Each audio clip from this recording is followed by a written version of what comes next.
Hi, my name's Ishmael Naylor, and today we're going to be talking to you about the differences between yield and ROI. What are they? Why do people use them interchangeably? Are they interchangeable? Well, first off, let's talk about yield. So, yield. Very simple to work out. It's what most estate agents will use if you're looking at properties and they write down a return. So the yield is effectively the return of investment, but it's not quite that simple. So the yield, for example, if you buy a property at £100,000 and your annual cash flow from the property, so your gross cash flow is £500 a month, rent is what you get in, then you've got £6,000 a year, so £6,000 over £100,000 will be a 6% yield. So you'd be getting a 6% yield. This would be a gross yield. They never refer to net yields because they don't know what your expenses are. So that's when return of investment comes in. Now for the same property, a £100,000 property with a £500 a month cash flow, or £500 a month rent from a tenant, we're assuming this is a single let property to make things nice and simple, it wouldn't quite be the same. So I'll run through a pretty much fully comprehensive property and compare it at the same numbers. So the purchase price of the property is also £100,000. Now the difference is that with the purchase price of the property being £100,000, when you're working out return of investment, you don't just have the purchase price of the property. You have to take into consideration things like legal fees and stamp duty. So after taking legal fees and stamp duty into consideration on the purchase price, you would then consider whether you're doing a mortgage or non-mortgage. So we'll use a mortgage on this example. So if you've got a £100,000 property, then at a 75% loan to value, which is quite standard for a lot of mortgage companies, you'd be having a £25,000 mortgage. At the current market, in 2020, we're looking at around about a 3% mortgage. Now, it might be slightly higher. If you're buying through a company, it might be slightly lower if you're buying independently. It all depends on your income, your credit rating, and your portfolio risk if you have a large portfolio, but we'll use 3% because that's quite a standard amount at the moment. So on a 3% mortgage, well, it's 3% on the £75,000 that you're borrowing because you've got £25,000 deposit.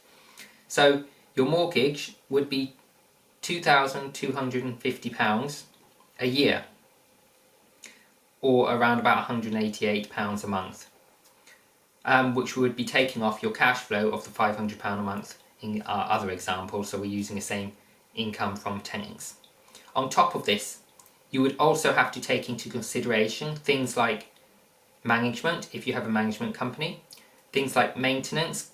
You don't need to take that into consideration because you don't have to put money aside. Things like voids, maybe annual insurance. So all these things would add up. Now I'm using a 10% maintenance and voids and a 10% management fee for this example, which means our total fees are 20% on top of our mortgage.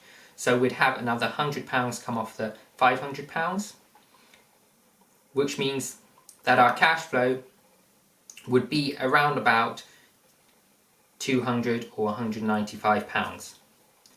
So that equals £2,349 a year.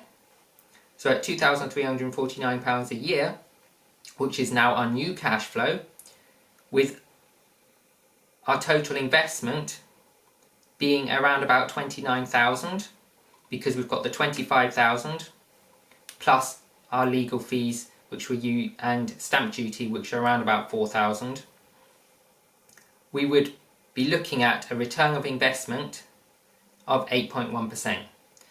So 8.1% is the new return of investment, which is the actual net return of investment, the cash you would get in your pocket out of that deal, assuming you put 10% aside for when you have maintenance issues and voids and you had a management company in place and you had a mortgage at 3%. So you can see how the same property, when you purchase it outright with cash, you'd be getting a 6% yield, or if an estate agent was giving you the yield, you'd be getting a 6% yield, but actually when you use a mortgage you'll be ending up with an 8 or 8.1% return of investment, which is better. Now this example is not the best example, but it's very standard throughout the country. There's, in most cities in the country, excluding London, you can get on the outskirts of the city, you can get properties for about £100,000 which will rent up for about £500 a month. Now some cities you can't, like I said, London, and other cities you might not get this, like Coventry, but there are quite a lot of cities which have this example. I hope this was helpful. If it was, subscribe to my channel, click that bell notification icon to get notified of the next video coming out next Tuesday, and comment below if you want to find something out about a specific subject. I'm open to doing videos on any subject to do with property. If I don't know the answer straight off, I will find out the answer for you and do it like a Q&A video. Thanks very much for watching.